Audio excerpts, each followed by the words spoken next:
ನಮಸ್ಕಾರ, welcome to Swaraj chemistry channel. ನನ್ನ ಹೆಸರು ಜಿ ಸ್ಮಿತಾ. ಈ ಚಾನಲ್ ಮೂಲಕ ಕೆಮಿಸ್ಟ್ರಿ ಸಬ್ಜೆಕ್ಟ್ ರಿಲೇಟೆಡ್ ಕೆಲವು ಟಾಪಿಕ್ಗಳ ವೀಡಿಯೋಗಳನ್ನ ಅಪ್ಲೋಡ್ ಮಾಡಲಾಗುತ್ತೆ. ಈ ವಿಡಿಯೋಗಳು ನಿಮ್ಗೆ ಯೂಸ್ಫುಲ್ ಅನ್ಸಿರೋ ಚಾನಲ್ನ ಸಬ್ಸ್ಕ್ರೈಬ್ ಮಾಡ್ಕೊಳ್ಳಿ. ವಿಡಿಯೋ ಇಷ್ಟ ಆಗಿದ್ರೆ ಲೈಕ್ ಮಾಡಿ, ಬೇರೆಯವ್ರು ಯೂಸ್ ಆಗುತ್ತೆ ಅನ್ನೋದಾದರೆ ಇದನ್ನು ಶೇರ್ ಮಾಡಿ. ಇವತ್ತು ಈ ವಿಡಿಯೋದಲ್ಲಿ ಡಿಸ್ಕಷನ್ ಮಾಡ್ತಾ ಇರೋ ಟಾಪಿಕ್ ಬಂದು ಆಸ್ಮೋಸಿಸ್ ಬಗ್ಗೆ. ಸೊ ಆಸ್ಮೋಸಿಸಲ್ಲಿ ಇದು ಫಸ್ಟ್ ವಿಡಿಯೋ. ಸೊ ಇಲ್ಲಿ ಡಿಸ್ಕಷನ್ ಮಾಡ್ತಾ ಇರೋ ಕಾನ್ಸೆಪ್ಟ್ ಬಂದು ಆಸ್ಮೋಸಿಸ್ ಅಂತಂದ್ರೇನು, ಸೆಮಿಪರ್ಮಿಯಬಲ್ ಮೆಂಬ್ರೇನ್ ಅಂತಂದ್ರೇನು, ಎಷ್ಟು ಟೈಪ್ಸ್ ಇದೆ, ಮತ್ತು ಡಿಫ್ರೆನ್ಸ್ ಬಿಟ್ವೀನ್ ಆಸ್ಮೋಸಿಸು ಮತ್ತು ಡಿಫ್ಯೂಷನ್ಗಿರೋಂಥ difference, causes of osmosis. So ಇಷ್ಟು ಸಹ ನಾನಿಲ್ಲಿ ಡಿಸ್ಕಷನ್ ಮಾಡ್ತಾ ಇದ್ದೀನಿ. ಫಸ್ಟ್ ಆಸ್ಮೋಸಿಸ್ ಅಂತಂದರೆ ಏನು ಅದನ್ನು ತಿಳ್ಕೊಳ್ಳೋಣ. ಸೊ ಆಸ್ಮೋಸಿಸ್ ತಿಳ್ಕೊಳ್ಳೋಕ್ಕೆ ಫಸ್ಟ್ ಏನು ಮಾಡಬೇಕು ಅಂತಂದರೆ ಒಂದು ಎಕ್ಸ್ಪೆರಿಮೆಂಟ್ ಮಾಡೋಣ. ಈ ಎಕ್ಸ್ಪೆರಿಮೆಂಟಿಗೆ ಏನು ಮಾಡಬೇಕು ಅಂತಂದರೆ ಒಂದು ಬೀಕರ್ ತೊಗೊತಾ ಇದ್ದೀನಿ ನಾನಿಲ್ಲಿ. ಆ ಬೀಕರನ್ನು ಏನು ಮಾಡ್ತೀನಿ, ಎಕ್ಸಾಕ್ಟಾಗಿ ಈಕ್ವಲ್ ಆಗಿ 2 ಪಾರ್ಟಿಷನ್ ಆಗಿ ಡಿವೈಡ್ ಮಾಡ್ತಾ ಇದ್ದೀನಿ. ಸೊ ಒಂದು ಲೆಫ್ಟ್ ಪಾರ್ಟಿಷನು ಮತ್ತು ರೈಟ್ ಪಾರ್ಟಿಷನು. ಸೊ ಲೆಫ್ಟ್ ಮತ್ತು ರೈಟ್ ಪಾರ್ಟಿಷನ್ ಆಗಿ ಡಿವೈಡ್ ಮಾಡೋಕ್ಕೆ ನಾನು ಯೂಸ್ ಮಾಡ್ತಾ ಇರೋದು ಇಲ್ಲಿ ಸೆಮಿಪರ್ಮಿಯಬಲ್ ಮೆಂಬ್ರೇನ್ನ ಯೂಸ್ ಮಾಡ್ತಾ ಇದ್ದೀನಿ. ಸೊ ಇನ್ನು ಲೆಫ್ಟ್ ಸೈಡಲ್ಲಿ ಬೇಕು ಅಂತಂದರೆ ನೀವು ಪ್ಯೂರ್ ಸಾಲ್ವೆಂಟ್ ತೊಗೋಬೋದು ಅಥವಾ ಲೋವರ್ ಕಾನ್ಸಂಟ್ರೇಷನ್ ಇರೋ ಅಂಥ ಸೊಲ್ಯೂಷನ್ ತೊಗೋಬೋದು. ಫಸ್ಟು ಸೊಲ್ಯೂಷನ್ ಅಂತಂದ್ರೇನು ಅದು ನೋಡೋಣ. ಸೊ ಸೊಲ್ಯೂಷನ್ ಅಂತಂದ್ರೆ ಏನೇನಿರುತ್ತೆ ನೋಡಿ. ಸೊಲ್ಯೂಷನಲ್ಲಿ 2 ಕಾಂಪೋನೆಂಟ್ ಇರುತ್ತೆ. ಒಂದು ಸಾಲ್ವೆಂಟ್ ಇರುತ್ತೆ, ಇನ್ನೊಂದು ಏನಿರುತ್ತೆ ಸಲ್ಯೂಟ್ ಇರುತ್ತೆ. ಸೊ ಸಾಲ್ವೆಂಟ್ ಕ್ವಾಂಟಿಟಿ ಯಾವಾಗಲೂ ಸಹ ಜಾಸ್ತಿ ಇರುತ್ತೆ, ಸಲ್ಯೂಟದು ಕಡಿಮೆ ಇರುತ್ತೆ. ಸೊ ಇನ್ನು ಲೋವರ್ ಕಾನ್ಸಂಟ್ರೇಷನ್ ಅಂತಂದರೆ ಏನು ಅಂತಂದರೆ, ಫಾರ್ ಎಕ್ಸಾಂಪಲ್ ಇಲ್ಲೇನೆ. ಸೊ ನಾನೇನು ಮಾಡ್ತಾ ಇದ್ದೀನಿ ಅಂತಂದರೆ ಸಾಲ್ವೆಂಟ್ ಆಗಿ ವಾಟರ್ ತೊಗೊತಾ ಇದ್ದೀನಿ. ಈ ವಾಟರ್ಗೆ ಏನು ಮಾಡ್ತೀನಿ ಅಂತಂದರೆ ನಾನು 1 ಟೀ ಸ್ಪೂನ್ ಅಷ್ಟು, ಓಕೆ, 1 ಟೀ ಸ್ಪೂನ್ ಅಷ್ಟು ಸಾಲ್ಟ್ ತೊಗೊತಾ ಇದ್ದೀನಿ. ಸಾಲ್ಟ್ ಅಂತಂದರೆ ಗೊತ್ತೇ ಇದೆ ನಿಮಗೆ, ಸೋಡಿಯಂ ಕ್ಲೋರೈಡ್ ತೊಗೊತಾ ಇದ್ದೀನಿ. ಸೊ ನೆಕ್ಸ್ಟ್ ಏನು ಮಾಡ್ತೀನಿ, ರೈಟ್ ಸೈಡಲ್ಲಿ ಸೇಮ್ ವಾಟರೇ, ಓಕೆ, ವಾಟರ್ನ ಸಾಲ್ವೆಂಟಾಗಿ ತೊಗೊತಾ ಇದ್ದೀನಿ. ಬಟ್ ಇಲ್ಲೇನು ಮಾಡ್ತೀನಿ ಅಂತಂದರೆ ನಾನು ಒಂದು 6 ಟೀ ಸ್ಪೂನ್ ಅಷ್ಟು ಸೋಡಿಯಂ ಕ್ಲೋರೈಡ್ ತೊಗೊತಾ ಇದ್ದೀನಿ ಅಂತಂದರೆ ಸಾಲ್ಟ್ ತೊಗೊತಾ ಇದ್ದೀನಿ. ಇವಾಗ ಏನಾಗ್ತದೆ, ಸಲ್ಯೂಟ್ ಯಾವುದ್ರಲ್ಲಿ ಜಾಸ್ತಿ ಇದೆ, ಓಕೆ, ಲೆಫ್ಟ್ ಸೈಡಲ್ಲಿ ಏನಾಗಿದೆ ಒಂದೇ 1 ಸ್ಪೂನ್ ತೊಗೊಂಡಿದ್ದೀವಿ ನಾವು. ಬಟ್ ಅದೇ ನೀವು ರೈಟ್ ಸೈಡಲ್ಲಿ ತೊಗೊಂಡಾಗ 6 ಟೀ ಸ್ಪೂನ್ ತೊಗೊಂಡಿದ್ದೀವಿ. ಸೊ ಇಲ್ಲಿ ವಾಟರು ಸಾಲ್ವೆಂಟು, ಸಲ್ಯೂಟ್ ಯಾವುದು ಇಲ್ಲಿ ಸೋಡಿಯಂ ಕ್ಲೋರೈಡ್ ಅಥವಾ ಸಾಲ್ಟು ಸಲ್ಯೂಟ್. ಸೊ ಲೆಫ್ಟ್ ಸೈಡಲ್ಲಿ ಕಡಿಮೆ ಇರೋದ್ರಿಂದ ಇದನ್ನೇನಂತ ಕರಿತೀವಿ ನಾವು, ಲೋವರ್ ಕಾನ್ಸಂಟ್ರೇಷನ್ ಅಂತ ಕರಿತೀವಿ. ರೈಟ್ ಸೈಡಲ್ಲಿ ಜಾಸ್ತಿ ಇರೋದ್ರಿಂದ ಇದನ್ನೇನಂತ ಕರಿತೀವಿ, ಹೈಯರ್ ಕಾನ್ಸಂಟ್ರೇಷನ್ ಸೊಲ್ಯೂಷನ್ ಅಂತ ಕರಿತೀವಿ ನಾವು. ಸೊ ಸೊಲ್ಯೂಷನ್ ಅಂದರೆ ಗೊತ್ತಿದೆ, ಸಾಲ್ವೆಂಟು ಮತ್ತು ಸಲ್ಯೂಟ್ ಎರಡೂ ಸಹ ಇರುತ್ತೆ. ಸೊ ನೆಕ್ಸ್ಟ್ ಏನಾಗುತ್ತೆ ಅಂತಂದರೆ ಒಂದು ಸ್ವಲ್ಪ ಹೊತ್ತು ಬಿಟ್ಟು ಬಂದ ಮೇಲೆ ನಾನು ಈ ಲೆವೆಲ್ನ ನಾನು ಗುರ್ತಾಕೊಂಡಿರ್ತೀನಿ, ಎಷ್ಟು ಲೆವೆಲಲ್ಲಿದೆ ಅಂತ. ನೆಕ್ಸ್ಟ್ ಒಂದು ಸ್ವಲ್ಪ ಹೊತ್ತು ಬಿಟ್ಟು ಬಂದಮೇಲೆ ನೋಡ್ತೀನಿ. ನೋಡಿದಾಗ ಏನಾಗುತ್ತೆ ಅಂತಂದರೆ ಲೆಫ್ಟ್ ಸೈಡಲ್ಲಿ ಇರೋ ಅಂಥ ಲೆವೆಲ್ ಏನಾಗಿರುತ್ತೆ, ಕಡಿಮೆ ಆಗಿರುತ್ತೆ. ಬಟ್ ರೈಟ್ ಸೈಡಲ್ಲಿ ಏನಾಗಿರುತ್ತೆ, ಲೆವೆಲು ಜಾಸ್ತಿ ಆಗಿರುತ್ತೆ. ಓಕೆ, ಸೊ ಇದಕ್ಕೆ ರೀಸನ್ ಏನು ಅಂತಂದರೆ, ನಾನು ಅದೇ ಥರ number of molecules of, okay, sodium chloride ಏನು ಡಿಸಾಲ್ವ್ ಆಗಿರುತ್ತೆ ಆ ನಂಬರ್ ಆಫ್ ಮಾಲಿಕ್ಯೂಲ್ಸ್ ತೊಗೊಳಿದ್ರೆ, ಸೊ ಇಲ್ಲೂ ಸಹ 7 ಮಾಲಿಕ್ಯೂಲ್ಸ್ ಇದೆ, ಇಲ್ಲೂ ಸಹ ಏನಾಗಿದೆ 7 ಮಾಲಿಕ್ಯೂಲ್ಸ್ ಇದೆ ಅಂತಂದರೆ ಸಲ್ಯೂಟ್ ಆಗೇ ಉಳ್ಕೊಂಡಿದೆ. ಬಟ್ ಇಲ್ಲೇನಾಗಿದೆ ಅಂತಂದರೆ ಸಾಲ್ವೆಂಟು ಲೆಫ್ಟಿಂದ ರೈಟ್ ಸೈಡ್ಗೆ ಏನಾಗಿದೆ, ಮೂವ್ ಆಗಿದೆ. ಯಾವುದ್ರ through, semipermeable membrane through. So left side ಅಂತಂದ್ರೇನು ಲೋವರ್ ಕಾನ್ಸಂಟ್ರೇಷನು, ರೈಟ್ ಸೈಡಲ್ಲಿ ಏನಿದೆ ಹೈಯರ್ ಕಾನ್ಸಂಟ್ರೇಷನ್.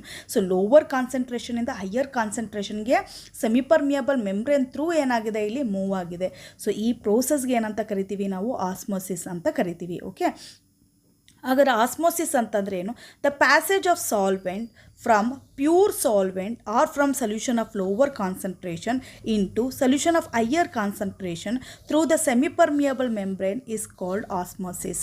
ಸೊ ಆಸ್ಮೋಸಿಸ್ ಅಂತಂದರೆ ಏನು ಅಂತಂದರೆ, ಸಾಲ್ವೆಂಟ್ ಮಾಲಿಕ್ಯೂಲ್ಸ್ ಮಾತ್ರ ಮೂವ್ ಆಗುತ್ತೆ ಇಲ್ಲಿ. ಯಾಕೆ ಅಂತಂದರೆ ನಾವು ಸೆಮಿಪರ್ಮಿಯಬಲ್ ಮೆಂಬ್ರೇನ್ ಯೂಸ್ ಮಾಡಿದ್ದೀವಿ. So solvent molecules from pure ಸಾಲ್ವೆಂಟಿಂದ, ಓಕೆ, ಅಥವಾ ಲೋವರ್ ಕಾನ್ಸಂಟ್ರೇಷನ್ ಇರೋಂಥ ಸೊಲ್ಯೂಷನ್ಸಿಂದ ಹೈಯರ್ ಕಾನ್ಸಂಟ್ರೇಷನ್ ಇರೋ ಸೊಲ್ಯೂಷನ್ ಕಡೆಗೆ ಮೂವ್ ಆಗೋದು. ಯಾವುದ್ರ ಥ್ರೂ ಮೂವ್ ಆಗುತ್ತೆ, ಸೆಮಿಪರ್ಮಿಯಬಲ್ ಮೆಂಬ್ರೇನ್ ಥ್ರೂ ಮೂವ್ ಆದರೆ ಅದನ್ನು ಏನಂತ ಕರಿತೀವಿ, ಆಸ್ಮೋಸಿಸ್ ಅಂತ ಕರಿತೀವಿ. ಸೊ ಆಸ್ಮೋಸಿಸ್ ಅಂತಂದ್ರೂ the passage of solvent from pure solvent or from lower concentration solution into, okay, higher concentration solution through the semi-permeable membrane is called osmosis. So osmosis ಅರ್ಥ ಆಯಿತು ಅಂದ್ಕೊತೀನಿ. Next ಅವಾಗಲಿಂದ ಒಂದು ವರ್ಡ್ ಯೂಸ್ ಮಾಡ್ತಾ ಇದ್ದೀನಿ, ಸೆಮಿಪರ್ಮಿಯಬಲ್ membrane ಅಂತ. ಹಾಗಾದರೆ ಸೆಮಿಪರ್ಮಿಯಬಲ್ membrane ಅಂತಂದರೆ ಏನು, the membrane which allows the solvent molecules but not the solute molecules to pass through it is called semipermeable membrane. ನಾವು ಇವಾಗಲೇ ನೋಡ್ದೋ, ನಾವು ಏನಾಗ್ತಾ ಇದೆ ಅಂತಂದರೆ, ನಿಮ್ಗೆ ಆಲ್ರೆಡಿ ಹೇಳಿದೆ ಇಲ್ಲೂ 7 ಇದೆ, ಓಕೆ, ಸಲ್ಯೂಟ್ ಮಾಲಿಕ್ಯೂಲ್ಸು ಲೆಫ್ಟ್ ಸೈಡಲ್ಲಿ.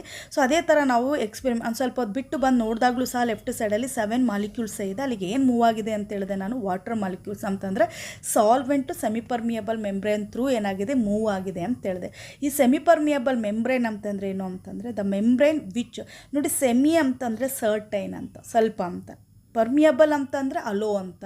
ಸೊ ಸೆಮಿ ಪರ್ಮಿಯಬಲ್ ಅಂತಂದರೆ the membrane which allows the certain molecules or particular molecules. ಇಲ್ಲಿ ಯಾವ ಮಾಲಿಕ್ಯೂಲ್ಸನ್ನು ಅಲೋ ಮಾಡುತ್ತೆ? ಇಲ್ಲಿ ಸಾಲ್ವೆಂಟ್ ಮಾಲಿಕ್ಯೂಲ್ಸನ್ನು ಅಲೋ ಮಾಡುತ್ತೆ, but not the solute molecules. So solute ಮಾಲಿಕ್ಯೂಲ್ಸನ್ನು ಮೂವ್ ಮಾಡೋಕ್ಕೆ ಬಿಡಲ್ಲ ಇಲ್ಲಿ. ಯಾಕೆ ಅಂತಂದರೆ ನೋಡಿ, ಸಾಲ್ವೆಂಟ್ ಮಾಲಿಕ್ಯೂಲ್ಸ್ ಸೈಜ್ ಏನಾಗಿರುತ್ತೆ, ಚಿಕ್ಕದಾಗಿರುತ್ತೆ compare to the solute molecules. Solute ಮಾಲಿಕ್ಯೂಲ್ಸಿಗೆ ಕಂಪೇರ್ ಮಾಡಿದ್ರೆ. ಓಕೆ, ಇಲ್ಲಿ ಕ್ವಾಂಟಿಟಿ ಹೇಳ್ತಾ ಇಲ್ಲ ನಾನು, ಇಲ್ಲಿ ಹೇಳ್ತಾ ಇರೋದೇನು ಅಂತಂದರೆ ಒಂದೊಂದು ಮಾಲಿಕ್ಯೂಲ್ ಸೈಜ್ ಹೇಳ್ತಾ ಇದ್ದೀನಿ ನಾನು. ಸೊ ಸೆಲ್ಯುಲೋಸ್ ಮತ್ತು cellulose nitrate, animal bladder etcetera can be used as a semi permeable membrane. So cellulose ಇರ್ಬೋದು, ಸೆಲ್ಯುಲೋಸ್ ನೈಟ್ರೇಟು, ಅನಿಮಲ್ ಬ್ಲ್ಯಾಡರ್ ಇದನ್ನೆಲ್ಲ ನಾವು ಸೆಮಿ ಪರ್ಮಿಯಬಲ್ ಮೆಂಬ್ರೇನ್ ಆಗಿ ಯೂಸ್ ಮಾಡ್ತೀವಿ. ನೋಡಿ ನಮ್ಮ ಸ್ಕಿನ್ ಇದೆಯಲ್ಲ, ಸೊ ಸ್ಕಿನ್ ಕೆಳಗಡೆ ಏನಾಗಿರುತ್ತೆ ಅಂತಂದರೆ ಒಂದು ಲೇಯರ್ ಇರುತ್ತೆ, that also act as an, ಅದು ಸಹ ಏನಾಗುತ್ತೆ ಸೆಮಿ ಪರ್ಮಿಯಬಲ್ ಮೆಂಬ್ರೇನ್ ಥರ ಆ್ಯಕ್ಟ್ ಮಾಡುತ್ತೆ. ಸೊ ಅದಕ್ಕೆ ನೋಡಿ ಏನಾಗುತ್ತೆ, ಯಾವುದೇ ಒಂದು ವಾಟರ್ ಕಂಟೆಂಟನ್ನು ಬೇಕಾದ್ರೆ ನಮ್ಮ ಬಾಡಿ ಅಬ್ಸರ್ವ್ ಮಾಡ್ಕೊಳ್ಳುತ್ತೆ, ಬಟ್ ಆದರೆ ಏನಾದರೂ ಡಸ್ಟ್ ಅದೆಲ್ಲ ಇದ್ದರೆ ಏನಾಗುತ್ತೆ ಬಾಡಿಯಿಂದ ಹೊರಗಡೆನೇ ಉಳ್ಕೊಳ್ಳುತ್ತೆ. ಯಾಕೆ ಅಂತಂದರೆ ಸೊ ನಮ್ಮ ಸ್ಕಿನ್ ಒಳಗೆ ಕೆಳಗಡೆ ಒಂದು ಮೆಂಬ್ರೇನ್ ಇರುತ್ತೆ, that act as an semi permeable membrane ಥರ ಆ್ಯಕ್ಟ್ ಮಾಡುತ್ತೆ. ಅಂತಂದರೆ ಅದು ಬರೀ ಸಾಲ್ವೆಂಟನ್ನು ಮಾತ್ರ ಮೂವ್ ಮಾಡೋಕ್ಕೆ ಬಿಡುತ್ತೆ, ಅಂದರೆ ವೆರಿ ಸ್ಮಾಲ್ ಮಾಲಿಕ್ಯುಲರ್ ಸೈಜ್ ಇದ್ದರೆ ಮಾತ್ರ ಆ ಪಾರ್ಟಿಕಲ್ಸನ್ನು ಮೂವ್ ಮಾಡೋಕ್ಕೆ ಬಿಡುತ್ತೆ. But the size larger size ಇದ್ದರೆ ಏನಾಗುತ್ತೆ ಅದು ಅಲ್ಲೇ ಹೊರಗಡೆ ಉಳ್ಕೊಳ್ಳುತ್ತೆ. ಓಕೆ, ಇನ್ನು types of semi permeable membrane. Semi permeable ಮೆಂಬ್ರೇನಲ್ಲಿ ಎಷ್ಟು ಟೈಪ್ಸ್ ಇರುತ್ತೆ ಅಂದರೆ 2 ಟೈಪ್ಸ್ ಇರುತ್ತೆ. ಒಂದು ನ್ಯಾಚುರಲ್ ಸೆಮಿ ಪರ್ಮಿಯಬಲ್ ಮೆಂಬ್ರೇನು, ಇನ್ನೊಂದು artificial semi permeable membrane. So ನೇಮಿಂದನೇ ಗೊತ್ತಾಗ್ತಾ ಇದೆ ನಿಮಗೆ. ನ್ಯಾಚುರಲ್ ಸೆಮಿ ಪರ್ಮಿಯಬಲ್ ಮೆಂಬ್ರೇನ್ ಅಂತಂದರೆ ಏನೇನಿರುತ್ತೆ, vegetable membranes and animal membranes which are found just under the outer skin of the animals and plants. ಇನ್ನು vegetable ಮೆಂಬ್ರೇನ್ಸು ಮತ್ತು animal ಮೆಂಬ್ರೇನ್ಸು ಯಾವುದು ಅಂತಂದರೆ ನಮ್ಮ ಸ್ಕಿನ್, ನಾನು ಇವಾಗ ತಾನೇ ಹೇಳಿದೆ, ಸ್ಕಿನ್ ಕೆಳಗಡೆ ಒಂದು ಲೇಯರ್ ಇರುತ್ತೆ, that act as an actually semi permeable membrane. ಇದೇ ಥರ ನಮ್ಮ ಅನಿಮಲ್ ಇರ್ಬೋದು ಅಥವಾ ಪ್ಲ್ಯಾಂಟಲ್ಲೂ ಸಹ ಏನಾಗುತ್ತೆ ಅಂತಂದರೆ ಆ ಸ್ಕಿನ್ ಕೆಳಗಡೆ ಒಂದು ಮೆಂಬ್ರೇನ್ ಇರುತ್ತೆ, ಅದು ಸೆಮಿ ಪರ್ಮಿಯಬಲ್ ಮೆಂಬ್ರೇನ್ ಥರ ಆ್ಯಕ್ಟ್ ಮಾಡ್ತಾ ಇರುತ್ತೆ. ಅದರಲ್ಲೂ ತುಂಬ ಇಂಪಾರ್ಟೆಂಟಾಗಿ ನಾವು ಜಾಸ್ತಿ ಯೂಸ್ ಮಾಡೋದು ಯಾವುದು ಅಂತಂದರೆ pigs bladder is the most common animal membrane used. ಪಿಗ್ಸ್ದು ಬ್ಲ್ಯಾಡರ್ ಬರುತ್ತಲ್ಲ, ಅದನ್ನು ನಾವು ಜಾಸ್ತಿ ಏನು ಮಾಡ್ತೀವಿ ಅಂತಂದರೆ ಸೆಮಿ ಪರ್ಮಿಯಬಲ್ ಮೆಂಬ್ರೇನ್ ಆಗಿ ಯೂಸ್ ಮಾಡ್ತೀವಿ. ಸೊ ನೆಕ್ಸ್ಟ್ ಹೋಗೋಣ artificial semi permeable membrane. So artificial ಅಂತಂದ್ರೇನು, ನಾವೇ ಓನಾಗಿ ಸಿಂಥಸಿಸ್ ಮಾಡಿರಬೇಕು ಅಲ್ವಾ. ಸೊ ಅದರಲ್ಲಿ ಯಾವುದೇ ಬರುತ್ತೆ ಅಂತಂದರೆ ಪಾರ್ಚ್ಮೆಂಟ್ ಪೇಪರು, ಓಕೆ, ಸೆಲ್ಯುಫೇನ್ ಇರ್ಬೋದು, certain freshly precipitate, inorganic substances, ಮತ್ತು ಕೆಲವು ಪ್ರೆಸಿಪಿಟೇಟು ನಾವೇ ಪ್ರಿಪೇರ್ ಮಾಡಿರೋಂಥ ಪ್ರೆಸಿಪಿಟೇಟು, ಲೈಕ್ ಆ್ಯಕ್ಚುಲಿ ಅಂದರೆ ಅವಾಗ ತಾನೆ ಫ್ರೆಶ್ ಆಗಿ ಅವಾಗ ಪ್ರಿಪೇರ್ ಮಾಡಿ ಅವಾಗಲೇ ಯೂಸ್ ಮಾಡಬೇಕು ಇದನ್ನು. ಎಕ್ಸಾಂಪಲು ಕಾಪರ್ ಫೆರೋಸೈನೈಡ್ ಇರ್ಬೋದು, silicate of iron, cobalt, nickel etcetera. ಮತ್ತು ಸಿಲಿಕೇಟ್ಸ್ ಆಫ್ ಐರನ್ ಅಥವಾ ಕೋಬಾಲ್ಟ್ ಅಥವಾ ನಿಕಲ್ಲು ಮತ್ತು ಬೇರೆ ಬೇರೆ ಸಿಲಿಕೇಟ್ಸನ್ನು ಸಹ ನಾವೇನು ಮಾಡ್ತೀವಿ ಸೆಮಿ ಪರ್ಮಿಯಬಲ್ ಮೆಂಬ್ರೇನ್ ಆಗಿ ಯೂಸ್ ಮಾಡ್ತೀವಿ, ಅದೆಲ್ಲ ಪ್ರೆಸಿಪಿಟೇಟ್. ಸೊ ಇನ್ನು ಕೆಲವು ಸೆಲೆಕ್ಟಿವಿಟಿನ ನಾವು ಇನ್ಕ್ರೀಸ್ ಮಾಡಬೇಕು ಅಂತಂದರೆ ಏನು ಮಾಡ್ತೀವಿ ಅಂತಂದರೆ preparing the precipitate in the wall of the porous part. So porous part ವಾಲಲ್ಲಿ ಈ ಪ್ರೆಸಿಪಿಟೇಟನ್ನು ಪ್ರಿಪೇರ್ ಮಾಡಿದಾಗ ಸೆಲೆಕ್ಟಿವಿಟಿ ಏನಾಗುತ್ತೆ ಅದರದ್ದು ಇನ್ನೂ ಇನ್ಕ್ರೀಸ್ ಆಗುತ್ತೆ. ಸೊ ನೆಕ್ಸ್ಟ್ ಹೋಗೋಣ differences between osmosis and diffusion. ಹೌದು, ಆಸ್ಮೋಸಿಸ್ಗೂ ಮತ್ತು ಡಿಫ್ಯೂಷನ್ಗೂ ಏನು ಡಿಫ್ರೆನ್ಸಸ್? ಸೊ ಇವಾಗ ತಾನೇ ಹೇಳಿದ ಆಸ್ಮೋಸಿಸ್ ಅಂತಂದರೆ ಏನು, ಲೋವರ್ ಕಾನ್ಸಂಟ್ರೇಷನಿಂದ ಹೈಯರ್ ಕಾನ್ಸಂಟ್ರೇಷನ್ಗೆ ಓಕೆ ಮಾಲಿಕ್ಯೂಲ್ಸ್ ಮೂವ್ ಆಗುತ್ತೆ through the semi permeable membrane ಅಂದಿಗೆ ಸೆಮಿ ಮೆಂಬ್ರೇನು ತುಂಬ ಇಂಪಾರ್ಟೆಂಟ್ ಆಗುತ್ತೆ ಇಲ್ಲಿ. ಸೆಕೆಂಡ್ ಏನು ಅಂತಂದರೆ ಲೋವರಿಂದ ಹೈಯರ್ ಕಾನ್ಸಂಟ್ರೇಷನ್ ಕಡೆಗೆ ಏನಾಗುತ್ತೆ ಮಾಲಿಕ್ಯೂಲ್ಸ್ಗಳು ಮೂವ್ ಆಗುತ್ತೆ. ಸೊ ಇಲ್ಲಿ ನೋಡೋಣ ನೆಕ್ಸ್ಟು. ಸೊ ಆಸ್ಮೋಸಿಸ್ಸು ಮತ್ತು ಡಿಫ್ಯೂಷನ್ಗಿರೋ ಡಿಫ್ರೆನ್ಸಸ್ ಏನು ಅಂತಂದರೆ ಫಸ್ಟ್ ಒನ್ನು, ಇನ್ ಆಸ್ಮೋಸಿಸ್ ಆ semi permeable membrane is used. ನಿಮಗೆ ಗೊತ್ತಿದೆ ಆಲ್ರೆಡಿ, ಆಸ್ಮೋಸಿಸಲ್ಲಿ ಸೆಮಿ ಪರ್ಮಿಯಬಲ್ ಮೆಂಬ್ರೇನ್ನ ಯೂಸ್ ಮಾಡ್ತೀವಿ ನಾವು, ಇದು ಇಂಪಾರ್ಟೆಂಟ್ ಆಗುತ್ತೆ. ಬಟ್ ಇನ್ ಡಿಫ್ಯೂಷನ್ ತಗೊಂಡಾಗ no semi permeable membrane is used. ಇಲ್ಲಿ ಯಾವುದೇ ರೀತಿಯ ಸೆಮಿ ಪರ್ಮಿಯಬಲ್ ಮೆಂಬ್ರೇನ್ನ ನಾವು ಡಿಫ್ಯೂಷನಲ್ಲಿ ಯೂಸ್ ಮಾಡಲ್ಲ. ಓಕೆ, ಇನ್ ದಿಸ್ ಪ್ರೋಸೆಸ್ ಆಸ್ಮೋಸಿಸಲ್ಲಿ only solvent molecules passed through the semi permeable membrane. So ಅದೇ ನೀವು ಆಸ್ಮೋಸಿಸ್ ತೊಗೊಂಡಾಗ ಬರೀ ನಿಮಗೆ ಏನಾಗುತ್ತೆ ಅಂತಂದರೆ ಸಾಲ್ವೆಂಟ್ ಮಾಲಿಕ್ಯೂಲ್ಸ್ ಮಾತ್ರ ಮೂವ್ ಆಗುತ್ತೆ. ಓಕೆ, ಸೊ ಯಾವುದ್ರ ಮೂಲಕ ಸೆಮಿ ಪರ್ಮಿಯಬಲ್ ಮೆಂಬ್ರೇನ್ ಮೂಲಕ. But in the case of diffusion ತೊಗೊಂಡಾಗ in this process the solvent as well as solute molecules move directly into each other. So ಇಲ್ಲೇನಾಗುತ್ತೆ ಸಾಲ್ವೆಂಟು ಅದೇ ಥರ as well as ಅಂದರೆ ಅದೇ ಥರ ಏನಾಗುತ್ತೆ ಸಲ್ಯೂಟ್ ಮಾಲಿಕ್ಯೂಲ್ಸು ಸಹ ಏನಾಗುತ್ತೆ ಒಂದಕ್ಕೊಂದು ಮೂವ್ ಆಗ್ತವೆ. So next third one, it takes place from lower concentration to higher concentration. Already ನಿಮ್ಗೆ ಗೊತ್ತಿದೆ ಆಸ್ಮೋಸಿಸಲ್ಲಿ ಏನಾಗುತ್ತೆ ಅಂತಂದರೆ ಲೋವರ್ ಕಾನ್ಸಂಟ್ರೇಷನ್ ಅಥವಾ ಪ್ಯೂರ್ ಸಾಲ್ವೆಂಟ್ ಕಡೆಯಿಂದ ಯಾವ ಕಡೆ ಮೂವ್ ಆಗುತ್ತೆ, ಹೈಯರ್ ಕಾನ್ಸಂಟ್ರೇಷನ್ ಕಡೆಗೆ ಮೂವ್ ಆಗುತ್ತೆ. But in the case of diffusion ಅಲ್ಲಿ ಏನಾಗುತ್ತೆ ಅಂದರೆ takes place from higher concentration to lower concentration. ಇದಕ್ಕೆ ಆಪೋಸಿಟ್ ಆಗಿ ಡಿಫ್ಯೂಷನ್ ಅಲ್ಲಿ ಆಗುತ್ತೆ. ಸೊ ಇಲ್ಲೇನಾಗುತ್ತೆ ಅಂತಂದರೆ ಮಾಲಿಕ್ಯೂಲ್ಸ್ ಯಾವ ಕಡೆಯಿಂದ ಯಾವ ಕಡೆ ಮೂವ್ ಆಗುತ್ತೆ, ಹೈಯರ್ ಕಾನ್ಸಂಟ್ರೇಷನ್ ಕಡೆಯಿಂದ ಲೋವರ್ ಕಾನ್ಸಂಟ್ರೇಷನ್ ಕಡೆಗೆ ಮೂವ್ ಆಗುತ್ತೆ. So fourth one, it applies to solutions only. So ಈ ಆಸ್ಮೋಸಿಸ್ ಅನ್ನೋದನ್ನು ನಾವು ಬರೀ ಸೊಲ್ಯೂಷನ್ಸ್ಗೆ ಮಾತ್ರ ಅಪ್ಲೈ ಮಾಡ್ತೀವಿ. ಬಟ್ ದ ಡಿಫ್ಯೂಷನ್ ತೊಗೊಂಡಾಗ takes place in gases as well as solutions. So ಇದನ್ನು ತೊಗೊಂಡಾಗ ಡಿಫ್ಯೂಷನ್ ತೊಗೊಂಡಾಗ ಗ್ಯಾಸಸ್ಸಲ್ಲೂ ಆಗುತ್ತೆ, ಅದೇ ಥರ ಸೊಲ್ಯೂಷನ್ಸಲ್ಲೂ ಸಹ ಡಿಫ್ಯೂಷನ್ ಆಗುತ್ತೆ. ಓಕೆ, ಫಿಫ್ತ್ ಒನ್ ಏನು ಅಂತಂದರೆ it can be stopped or reversed by applying the pressure on the solutions with higher concentration. So ಇಲ್ಲೇನು ಮಾಡ್ಬೋದು ಅಂತಂದರೆ ಆಸ್ಮೋಸಿಸನ್ನು ನಾವು ಸ್ಟಾಪ್ ಮಾಡ್ಬೋದು ಅಥವಾ ರಿವರ್ಸ್ ಮಾಡ್ಬೋದು. ಯಾವ ಥರ ಒಂದು ಪ್ರೆಷರ್ನ ಹೈಯರ್ ಕಾನ್ಸಂಟ್ರೇಷನ್ ಸೊಲ್ಯೂಷನ್ಗೆ ಅಪ್ಲೈ ಮಾಡೋದ್ರ ಮೂಲಕ. But in the case of ಡಿಫ್ಯೂಷನಲ್ಲಿ ಏನಾಗುತ್ತೆ, it can not be stopped or reversed. ಇಲ್ಲಿ ನಾವು ಡಿಫ್ಯೂಷನ್ ಪ್ರೋಸೆಸ್ಸನ್ನು ಸ್ಟಾಪು ಮಾಡೋಕ್ಕಾಗಲ್ಲ, ರಿವರ್ಸು ಸಹ ನಾವು ಮಾಡೋಕ್ಕಾಗಲ್ಲ. Okay, this are the differences between actually osmosis and diffusion.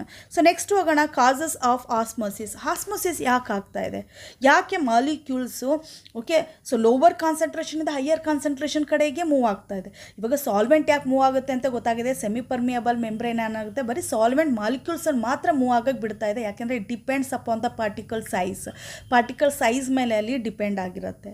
But ಆದರೆ ಆಸ್ಮೋಸಿಸ್ ಯಾಕೆ ಆಗ್ತಾ ಇದೆ?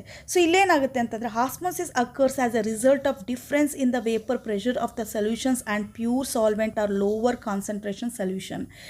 ಸೊ ಆಸ್ಮೋಸಿಸ್ ಏನಾಗುತ್ತೆ, ಆಸ್ಮೋಸಿಸ್ ಯಾಕೆ ಆಗ್ತಾ ಇದೆ ಅಂತಂದರೆ ಇಲ್ಲಿ ವೇಪರ್ ಪ್ರೆಷರ್ದು ಡಿಫ್ರೆನ್ಸಸ್ ಇರುತ್ತೆ between higher concentration solution, lower concentration solution ಅಥವಾ ಪ್ಯೂರ್ ಸಾಲ್ವೆಂಟ್ ಇರೋಂಥ ಡಿಫ್ರೆನ್ಸಸ್ ಇಂದ ಏನಾಗ್ತಾ ಇದೆ, ಇಲ್ಲಿ ಆಸ್ಮೋಸಿಸ್ ಆಗ್ತಾ ಇದೆ. The vapours of pure solvent is higher than that of solutions.